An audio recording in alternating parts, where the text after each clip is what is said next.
Salutare! În acest episod vă voi arăta casa mea. Așa, să începem.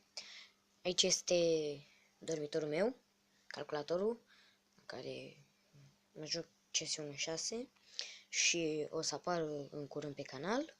Patul nefăcut, ca de obicei, șifonierele, biblioteca lui tata și a mea, cărțile mele sunt acolo, mai sunt și câteva aici.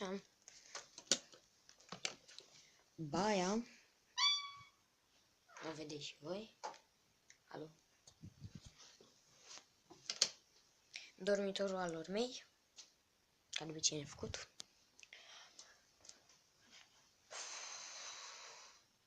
Bucătăria, frigiderul, aparatul cu apă,